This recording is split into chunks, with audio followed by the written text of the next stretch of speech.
ఆధ్యాత్మిక వార్తావాహిని భక్తి విశేషాలకు స్వాగతం. లష్కర్ బోనాలతో భాగ్యనగరం సందడిగా మారింది. సికింద్రాబాద్, ఉజ్జయిని, మహంకాళి బోనాల జాతరతో జంట నగరాల్లో ఆధ్యాత్మిక పరిమళాలు అలుముకున్నాయి. నగర వీధులన్నీ బోనాల ఊరేగింపుతో నిండిపోయాయి. పోతరాజుల నృత్యాలు, శివసత్తుల జోరు, కళాకారుల వేషాలతో భాగ్యనగరం పండుగ వాతావరణాన్ని తలపించింది. తెల్లవారుజాము నుంచే భక్తులు బోనాలతో ఉజ్జయిని మహంకాళి ఆలయానికి పోటెత్తారు. బోనాల ఉత్సవం సందర్భంగా అమ్మవారికి తెల్లవారుజామునే మహా మంగళహారతి ఇచ్చారు. అమ్మవారిని మంత్రి పొన్నం ప్రభాకర్ దంపతులు దర్శించుకున్నారు. ప్రభుత్వం తరపున పట్టు వస్త్రాలు, తొలి బోనం సమర్పించారు. అమ్మవారిని దర్శించుకునేందుకు భక్తులు భారీగా తరలి వస్తున్నారు. యువతులు, మహిళలు బోనాలతో, శివసత్తుల నృత్యాలతో ఆలయ ప్రాంగణం సందడిగా మారింది.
సికింద్రాబాద్లోని ఉజ్జయిని మహంకాళి అమ్మవారిని సీఎం రేవంత్ రెడ్డి దర్శించుకుని ప్రత్యేక పూజలు చేశారు. అంతకుముందు ఆలయ నిర్వాహకులు సీఎంకు మేళ తాళాలతో ఘన స్వాగతం పలికారు.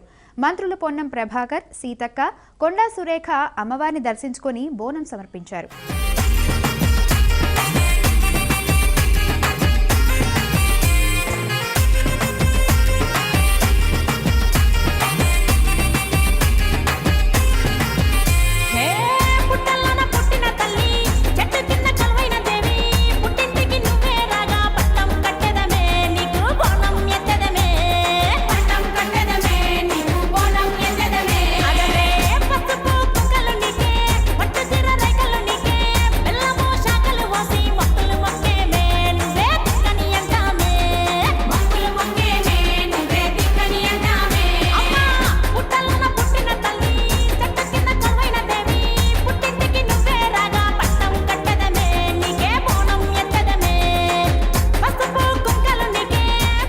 సికింద్రాబాద్లోని ఉజ్జయిని మహాకాళి బోనాల జాతర ఘనంగా జరిగింది. ఆలయం వద్ద భక్తులకు ఇబ్బందులు లేకుండా 6 క్యూ లైన్లు ఏర్పాటు చేశారు. అమ్మవారిని దర్శించుకునేందుకు భక్తులు భారీగా తరలి వస్తున్నారు. సోమవారం రంగం కార్యక్రమం జరగనుంది. అదే రోజున అంబారీపై అమ్మవారి ఊరేగింపు జరగనుంది. ఆలయ పరిసరాల్లో పోలీసులు పటిష్ట బందోబస్తు ఏర్పాటు చేశారు. సికింద్రాబాద్లోని ఉజ్జయిని మహంకాళి అమ్మవారిని హర్యానా మాజీ governor Bandaru Dattatreya, MLA Talasani Srinivas Yadav, Hyderabad CP Sajjanar దంపతులు అమ్మవారిని దర్శించుకుని ప్రత్యేక పూజలు చేశారు. గోల్కొండ కోటలో బోనాల వేడుక ఘనంగా జరిగింది. ఉత్సవాలలో భాగంగా 3వ బోనం ప్రసిద్ధి చెందిన గోల్కొండ కోటలోని శ్రీ జగదాంబిక అమ్మవారికి సమర్పించారు. ఆషాఢ మాసంలో 3వ ఆదివారం కావడంతో అమ్మవారికి బోనాలు సమర్పించారు. ఈ కార్యక్రమంలో భక్తులు విశేష సంఖ్యలో పాల్గొని అమ్మవారిని దర్శించుకున్నారు. పోతురాజుల విన్యాసాలు, డప్పు చప్పళ్లతో అమ్మవారి ఆలయ ప్రాంగణమంతటా ఆధ్యాత్మికత వెల్లివిరిసింది. అంబేద్కర్ కోనసీమ జిల్లా కొత్తపేట మండలం వానపల్లిలోని శ్రీ పల్లాలమ్మ అమ్మవారిని పండ్లతో అలంకరించారు. ఆషాఢమాసం సందర్భంగా అమ్మవారికి ప్రత్యేక పూజలు చేసి విశేషంగా అలంకరించారు. ఆషాఢమాసంలో 4 ఆదివారాలు ఒక్కో వారం ఒక్కో అలంకరణతో అమ్మవారు భక్తులకు దర్శనమిస్తున్నారు. మొదటి వారం పసుపు కుంకుమలతో అలంకారం, 2వ వారం గాజులతోనూ దర్శనమివ్వగా 3వ ఆదివారం వివిధ రకాల పండ్లతో అమ్మవారిని అలంకరించి భక్తులకు దర్శనాన్ని కల్పించారు. భక్తులు విశేష సంఖ్యలో తరలివచ్చి అమ్మవారిని దర్శించుకున్నారు.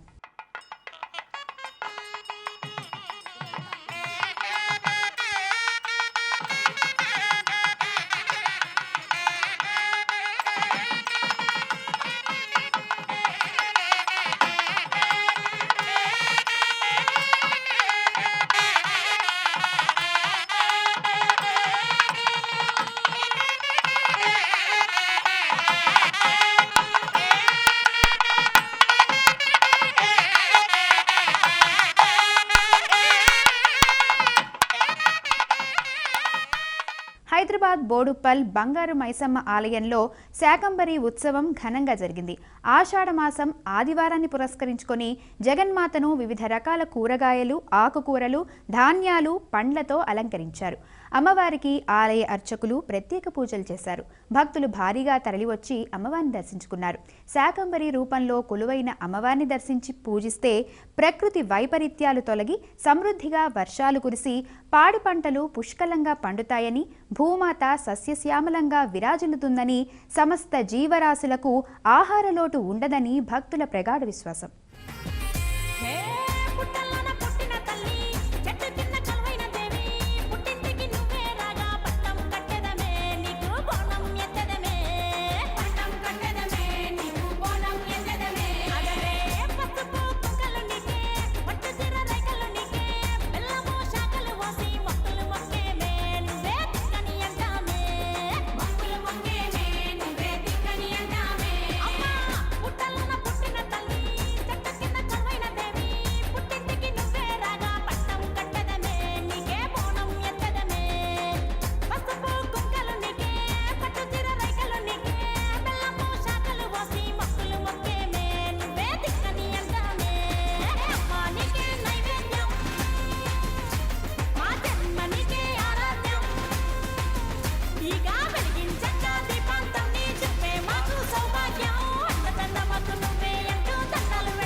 విశాఖలోని శ్రీ సంపత్ వినాయక స్వామి వారి ఆలయంలో సంకష్టహర చతుర్థి వేడుకలు ఘనంగా జరిగాయి.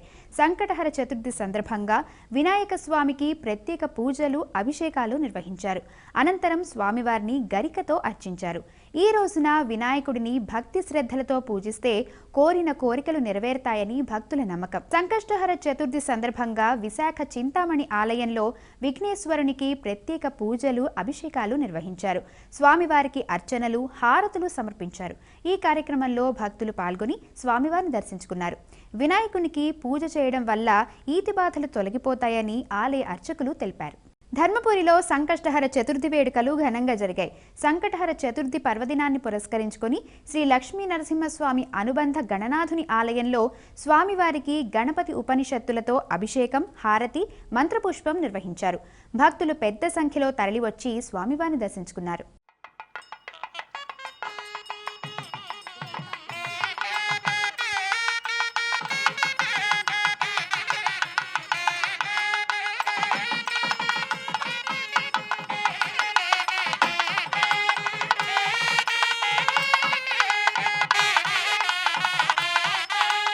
సికింద్రాబాద్ సిద్ధి వినాయక స్వామి వారి ఆలయంలో సంకటహర చతుర్థి పూజలు ఘనంగా జరిగాయి.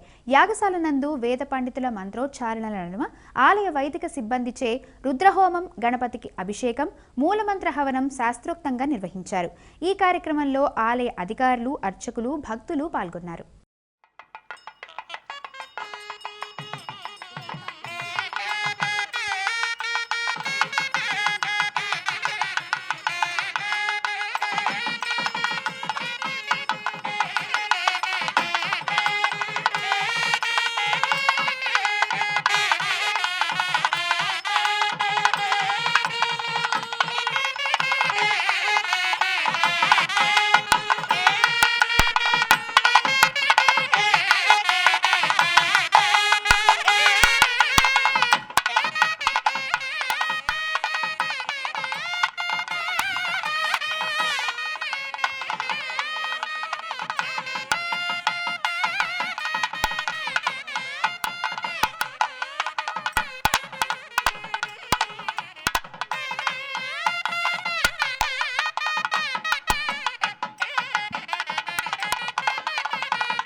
హైదరాబాద్ బంజారాహిల్స్లోని విజయ గణపతి ఆలయంలో సంకటహర చతుర్థి వేడుక ఘనంగా జరిగింది. ఈ సందర్భంగా విఘ్నేశ్వరునికి విశేష పూజలు, అభిషేకాలు, అర్చనలు, హారతులు సమర్పించారు. ఈ కార్యక్రమంలో భక్తులు పాల్గొని స్వామివారిని దర్శించుకున్నారు.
బాపట్ల జిల్లా చీరాలలోని శ్రీ భద్రవతి సమేత భావన ఋషిస్వామి వారి ఆలయంలో భద్రవతి అమ్మవారికి ఆషాఢ సారె సమర్పించారు. మహిళలు పెద్ద ఎత్తున మంగళ వాయిద్యాల నడుమ ఊరేగింపుగా వచ్చి అమ్మవారికి ఆషాఢం సారెను సమర్పించి మొక్కులు చెల్లించుకున్నారు.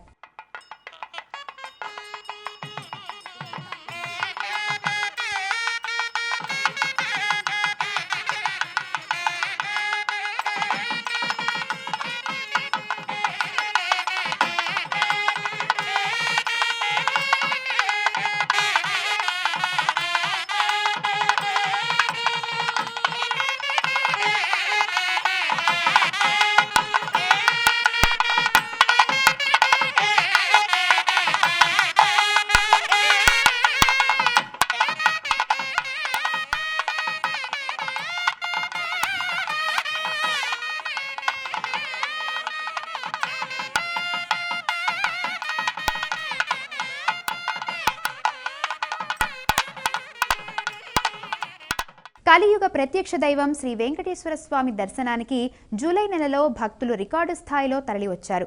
గత నెలలో మొత్తం 24.52 లక్షల మంది భక్తులు శ్రీవారిని దర్శించుకున్నారు. భక్తుల రద్దీకి అనుగుణంగా హుండీ ఆదాయం కూడా గణనీయంగా పెరిగింది. జూలై నెలలో హుండీ ద్వారా 140.29 కోట్ల ఆదాయం స్వామివారికి సమకూరింది. ఏకంగా 5 రోజుల పాటు హుండీ ఆదాయం 5 కోట్ల మార్కును అధిగమించడం విశేషం. ఇందులో జూలై 16న అత్యధికంగా 5.31 కోట్లను భక్తులు హుండీలో సమర్పించారు. అదేవిధంగా శ్రీవారికి మొక్కులు చెల్లించుకునే క్రమంలో 10.58 లక్షల మంది భక్తులు తలనీలాలు సమర్పించారు. సెలవులు, శుభముహూర్తాలు, వారంతాలు కలిసి వచ్చిన నేపథ్యంలో జూలై నెలంతా తిరుమలలో భక్తుల రద్దీ అధికంగా కొనసాగినట్లు టీటీడీ అధికారులు తెలిపారు. భక్తుల సంఖ్య పెరిగినప్పటికీ దర్శనం, వసతి, అన్నప్రసాదం, లడ్డు పంపిణీ తదితర సేవలను సమర్థవంతంగా నిర్వహించినట్లు వెల్లడించారు. వేములవాడ శ్రీ భీమేశ్వర స్వామి ఆలయంలో భక్తుల రద్దీ నెలకొంది. ఆదివారం కావడంతో రాష్ట్రంలోని వివిధ ప్రాంతాల నుంచి పెద్ద సంఖ్యలో భక్తులు ఆలయానికి తరలివచ్చి స్వామివారిని దర్శించుకున్నారు. తెల్లవారుజాము నుంచే వేములవాడ భీమేశ్వర స్వామి ఆలయం భక్తులతో కిటకిటలాడింది. స్వామివారి దర్శనం కోసం క్యూలైన్లలో భక్తులు బారులు తీరారు. మొక్కులు తీర్చుకున్న భక్తులు కోడె మొక్కులు చెల్లించి ప్రత్యేక పూజలు నిర్వహించారు.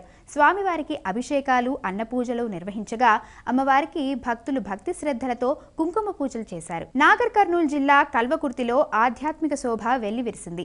గత 14 రోజులుగా శ్రీకృష్ణ కాలచక్రం 91వ విశ్వశాంతి మహాయాగ మహోత్సవం వైభవంగా నిర్వహిస్తున్నారు. యాగ మహోత్సవం రోజురోజుకు భక్తులతో కిటకిటలాడుతోంది. యాగంలో భాగంగా శ్రీ సీతారాముల కళ్యాణం, వేద పండితుల మంత్రోచ్చారణలు, మంగళవాయి వాయిద్యాలు, భక్తుల గోవిందనామస్మరణల నడుమ వైభవంగా నిర్వహించారు. అనంతరం స్వామి కృష్ణజ్యోతి స్వరూపానంద స్వామివారి ఆధ్వర్యంలో శ్రీరామచంద్ర స్వామివారిని ప్రత్యేకంగా అలంకరించిన రథంపై కల్వకుర్తి పట్టణ పురవీధుల్లో ఊరేగింపు నిర్వహించారు. రథయాత్ర సాగిన ప్రతి వీధిలో భక్తులు స్వామివారికి హారతులు సమర్పిస్తూ ప్రత్యేక పూజలు నిర్వహించారు.